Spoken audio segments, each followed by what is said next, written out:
You know that feeling when you just click with someone, almost like your brains are, I don't know, wired the same way. Oh, yeah, that magnetic pull. It's fascinating when that happens. Well, that's exactly the vibe I got with today's guest, Nimi Mehta, and I think you'll soon see why. It just makes you wonder, doesn't it? What makes people connect on that level? Similar neural pathways, maybe. Huh, maybe. And speaking of fascinating, Nimi, well, she does a lot.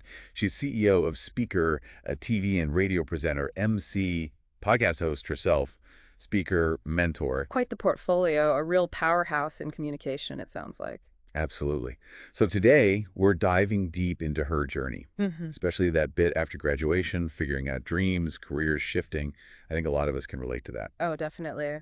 That post-graduation phase is such a melting pot of hopes and, well, reality checks, often full of surprises. Totally. And Nimi, get this. Straight out of journalism school, 21 years old, lands a job as an MTV presenter. The dream job, right? Wow, straight in. That's pretty impressive. Yeah. And she said it felt totally normal at the time, which is kind of wild in itself. But what came next was, well, not so straightforward. That contrast, though. Huge early success followed by challenges. That's often where the real learning happens, isn't it? Reassessing things. Oh, for sure. And you have to hear how she got that MTV job.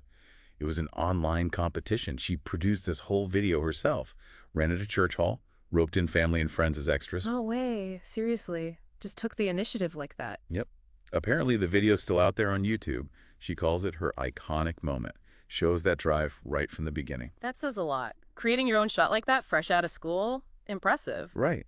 But here's the twist, and maybe the first big takeaway for everyone listening. After that amazing year, Hmm. the contract ended, Ah. and she's unemployed for a couple of years after that. She talks about it being a massive hit to the ego. Oof. I can imagine. Going from MTV presenter to nothing. That's tough. Totally. And it forced this big mindset shift, realizing that, maybe dreams aren't the final destination, more like stepping stones. That's such a crucial insight that careers aren't just straight lines up. And those bumps, those detours, they're not failures. They're part of it, often really important parts. Exactly. It really makes you think about unmet expectations, doesn't it? And how important it is to find value in the process, even when things feel stalled or not quite right. Finding fulfillment even when the plan isn't quite working out. Yeah. Okay, so let's dig into what happened next. Because she didn't just give up. Right. Far from it. The determination is pretty incredible. Right, that initial success wasn't the whole story. There was a lot of hustle involved afterward. Definitely. She used this strategy, she calls it the power of proximity. So after MTV, she actually took a job scheduling ads at Nickelodeon. Which is part of Viacom, same parent company as MTV. Okay, I see. Exactly. Just to be in the building, hoping something might come up. Now, it was an instant success. Nothing happened right away from that job itself. But it shows that commitment, doesn't it? Staying close. Keeping yourself in the game, so to speak. Totally. Just refusing to drift away from the industry she loved. It's about increasing your odds, maybe, even indirectly, just being around the opportunities. And she didn't stop there. She started exploring other things. Worked at a local newspaper, Hello Magazine. She even did an internship at ITV's breakfast show. So, really testing the waters. Trying different angles within media, not just pinning everything on presenting. Yeah, a process of elimination, really. Finding out what else was out there, what else might fit. Super valuable, that exploration phase. Absolutely. Gathering that real-world data about yourself, your skills, what actually clicks for you, beyond the initial dream. And the story about the ITV internship? It's classic persistence. Her emails weren't getting replies, so what did she do? Oh, let me guess. She showed up. She showed up. With printed CV, remember paper CVs? Yeah. Kept doing it for months, like 6 to 8 months. Wow, that takes guts.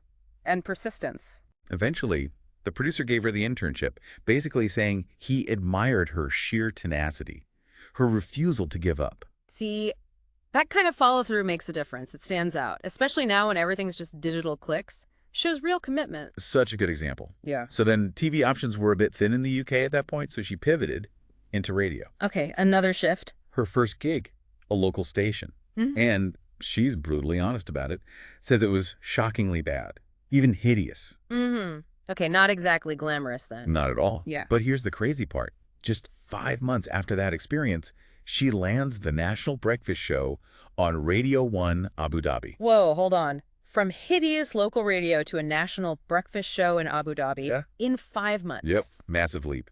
Tiny audience to a national one, just like that. That's quite a turnaround. How does that even happen? Well, it kind of shows you, doesn't it? Even those experiences that feel negative or like a step back, Yeah. they might be teaching you something or positioning you somehow. Maybe that hideous job gave her something they needed for the Abu Dhabi role. Resilience, specific skills, you just never know. Exactly. You can't always connect the dots looking forward. And it feeds into this other thing she mentioned, a way to handle rejection. Oh, yeah. Rejection's a big one for anyone putting themselves out there. She reframes it, thinks of it like needing, say, 50 no's before you get a yes. So every no is just getting you closer. One down, 49 to go. Huh. That's actually a really helpful mindset. Takes the personal sting out of it a bit, doesn't it? It's just part of the process. Totally. Less like failure, more like progress. Ah. Okay, so after Abu Dhabi, she then moves to Channel 4 Dubai, hosted their breakfast show for 5 years. 5 years, wow, that's a solid run. Especially breakfast radio, those early starts are brutal. Seriously, 4 a.m. wake-ups every day. But it was huge. Became the #1 show in the country. That level of success, sustained over time, it really speaks to her talent and work ethic. You don't fluke that kind of run. No way. And here's something fascinating she shared about that Dubai job, the power of visualization. Ah, manifestation. Interesting. Yeah, apparently, back when she was unemployed in the UK, she used to look at the presenter lineup for Channel 4 Dubai online. Okay. And she would literally visualize herself being part of that team. Just picture it. And then a few years later, she was. Exactly. It became reality. Now, whether you fully buy into manifestation or not, there's definitely something about focusing your intent like that, isn't there? Well, it certainly clarifies your goal, it boosts belief, and maybe subconsciously it directs your actions towards making it happen. It primes you to see the opportunities. Makes sense. Mhm. But even with this massive success, #1 show, stability. Hmm. She got that feeling, that itch. It was time for a change. Even when things are objectively great, that internal nudge, a lot of people feel that, I think. When do you leave good for potentially better, just different? Exactly. And she framed it in a really interesting way. A choice between two fears. Okay. The fear of leaving the comfort, the success, the known quantity, Yeah. versus the fear of staying put, getting stagnant, maybe feeling undervalued down the line. Ah, right. The fear of missing out on growth versus the fear of losing security. And for her, that second fear, the fear of stagnation, of not evolving, became stronger. That's what pushed her to leave. That's a really powerful way to think about big decisions. Sometimes the discomfort of staying still is actually greater than the discomfort of making a move. It really is. It's like choosing your discomfort, isn't it? The discomfort of chasing something new versus the discomfort of staying stuck. And how did she act on that feeling? Because it's easy to feel it, harder to actually do something. Good question. She uses what she calls the 5-second rule. Like Mel Robbins. Sounds like it. If she gets a strong gut feeling and intuition about something, especially a big decision, she tries to act on it within 5 seconds. Before the logical brain kicks in and starts listing all the reasons not to do it. Exactly. Before you overthink it and talk yourself out of it, just a quick physical action towards it. That's a practical little trick to bypass that analysis paralysis, especially with big, scary leaps. Interesting. Does that work for everything, though? That's a good point. Maybe not for everything, but for those big intuitive hits, she finds it helps her trust her gut more. Which kind of leads us nicely into this whole idea of finding your voice. Ah, yes. Authenticity. A huge topic. Yeah, she started thinking more about legacy, Yeah. what you wanted to share. And that made her reflect on her own journey, from being, in her words, a mute child. Wow, really? From mute to TV and radio presenter and speaker. Incredible, right? It really shows that your voice isn't fixed. It's something you can find, develop, nurture. It's a skill, absolutely, not just something you're born with or without. Yeah. Her story proves that. So from all this thinking, she came up with her voice layer theory. Okay, intrigued. Voice layers. Yeah, imagine your core self is at the center, your true, authentic voice. Right. Then, over time, layers get added on top. Influences, your parents' voices, teachers, friends, society, traditional media, TV, radio. And now social media, a huge layer. A massive layer. And the point is, these layers, while maybe not malicious, can end up sort of muffling or diluting your own true voice. So you start echoing others instead of speaking for yourself without even realizing it sometimes. Yeah, exactly. She gave these great examples, like hearing yourself say something and thinking, Oh God, I sound just like my mom. Haha, yeah, we've all been there. Or ordering food based on what someone else likes, not what you actually want. Little things like that show how easily we absorb those external layers. And over time, that can create a real disconnect, can it? A feeling of not quite being yourself or not even knowing what yourself sounds like anymore. Precisely. It underlines why we need to actively question where our thoughts and opinions actually come from. So, how do you start peeling back those layers, according to her theory? Okay, first step.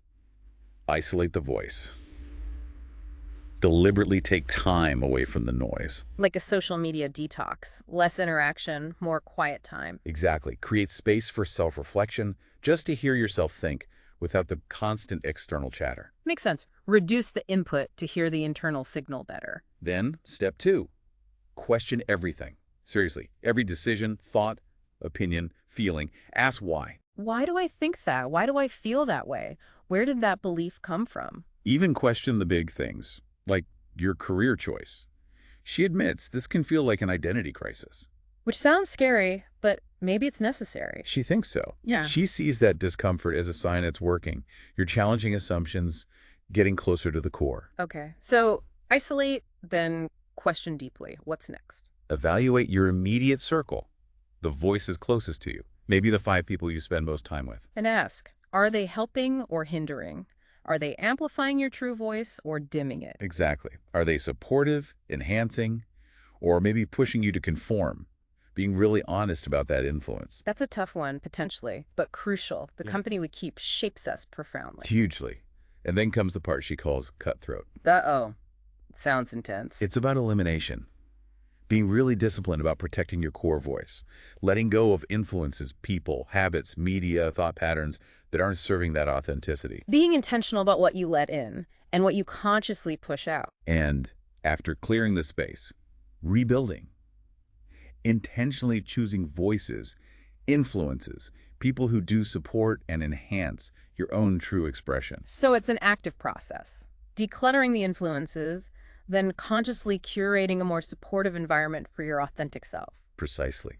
She mentioned Gary Vee, actually, how he felt he found his voice in the trenches, but credited his mom for always letting him be himself. That supportive core matters. Right, having that space to be authentic, especially early on. And she stresses this isn't a one-and-done thing. Finding your voice is an ever-evolving journey.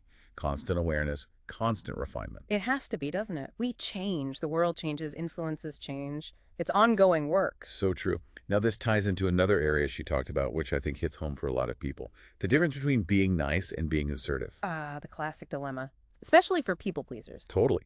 Especially in professional settings. It can get really tangled up with expectations, even gender stereotypes sometimes. Yeah, there's often this false idea that you have to choose, be nice or be assertive, as if they're opposites. Exactly. And Nimi realized that's just not true. Nice and mean aren't the only options. My goodness. She told this story about a hairdresser at a TV studio who basically told her, quite bluntly, you need to be a bit of a bitch to get respected around here. Wow, okay. Yeah. That's problematic advice. Right. Mimi really struggled with that because it just didn't sit right with her values. It highlights that flawed idea that women being assertive gets labeled negatively. Yeah, assertive man equals leader, assertive woman equals, well, bitch or difficult. It's an old trope, but it persists. Sadly, yes. But Nimi's conclusion was clear. Real respect comes from connection, from mutual regard, not from fear or aggression. Absolutely. Respect earned through fear isn't really respect, is it? It's compliance. Exactly. And the key insight is you can be kind, you can be considerate, and still be crystal clear about your needs, your boundaries, what you want, without being a doormat. It's about clear, direct, respectful communication. Not about being aggressive, but also not about rolling over, finding that confident middle ground. And she noticed something about truly confident people. They tend to respond rather than react. Ah, that pause. Taking a moment before answering or acting instead of just firing back emotionally. Yes, that thoughtful pause. Choosing your words. It allows for a much more centered, aligned communication. Less chance of regret later. That's a sign of emotional intelligence, isn't it? Self-control, responding thoughtfully instead of reacting impulsively. Definitely. And she owned up to that experience many of us have had, being too nice and feeling like people take advantage. It happens. You want to be helpful, agreeable, but then boundaries get blurred. And she made this connection. When you're constantly people-pleasing, putting others first, you're essentially saying no to yourself, your own needs, your own priorities. Ooh, that's a powerful reframe. People-pleasing is self-neglect, in a way. Yeah. So her approach now is treat everyone with respect, always aim for positive interactions, but be firm in protecting your own boundaries. A balance. Kindness and clarity. Connection and self-respect. It's a healthy way to operate. For sure. Now, dealing with people who have that more aggressive dog-eat-dog view, that's tough. Yeah. How do you stay centered when someone else is coming at you like that? Her advice is just to stay authentic. Respond from your centered voice, your values. Don't get pulled into their game, which of course requires self-awareness. Which brings us back to self-reflection, right? It all connects. It really does. You need that self-awareness to know your values, to find your voice, to set boundaries, to respond authentically. It's the foundation. So how does she recommend cultivating that? Beyond the isolating the voice part. Regular self-check-ins are key. Making space for it. Time alone, meditation, journaling, whatever works for you. Consciously carving out that reflection time. And she has this brilliant practical habit, a My Wins photo album, or just a list in her notes app. A wins album? What's that? She actively tracks her accomplishments. Big stuff, small stuff, anything she's proud of or that felt like progress. Ah, okay. Like a personal achievement log. Exactly. It serves as this concrete reminder of her capabilities, especially when self-doubt creeps in or she's facing something new. That's a great idea. Actively collecting evidence of your own success. A confidence booster on demand. Totally. And she said just the act of looking for wins to add makes you more aware of positive things and fosters gratitude. I love that. Shifting focus to achievements, however small, it builds momentum. It really does. It's a visual or written record of, hey, I've done stuff, I can do this. She also talked about different kinds of confidence. Oh, yeah. Like loud confidence, maybe what we associate with extroverts versus soft confidence, which might be more common in introverts. Debunking the myth that the loudest person is the most confident one. Exactly. True confidence is often quieter, more internal, that deep sense of self-assurance. Sometimes the really loud behavior is masking insecurity, right? A need for validation. Absolutely. Real confidence doesn't always need to shout. It's just there. An internal knowing. So all these tools, self-awareness, finding your voice, they build that quieter, stronger inner confidence. And she also reminded us that emotions are temporary. Important reminder. Feelings come and go. Yeah, it's okay to feel the tough stuff. Let yourself feel it. But then you choose how to move forward, how to bounce back. Don't get stuck there. Allowing the feeling without letting it define you or derail you. And she mentioned another similar idea to the wins list, the cookie jar, like David Goggins talks about. Ah, yeah. Remembering past achievements to fuel you through current challenges. Same principle. Exactly. All these practices, the wins album, the cookie jar, journaling, they're about building that internal resource, that resilience, reminding yourself of what you're capable of. They're practical anchors, aren't they? Tangible ways to build self-belief and navigate challenges more effectively. Really valuable stuff. Mimi, honestly, thank you. This has been so insightful, sharing your journey, your wisdom so openly. It's been fantastic. It really has. So many practical takeaways and deep insights. A real pleasure to explore all this. I'm genuinely excited to see what you do next. It's been a real privilege digging into all this with you for our listeners. Likewise. Your perspective adds so much depth. It's been a great conversation. And for everyone listening, maybe a final thought to chew on. Think about just one layer that might be influencing your voice right now. Just one. Where did it come from? How does it feel compared to your core self? Yeah. And maybe, just maybe, start that wins list this week. Or find one picture for a wins album. Small step.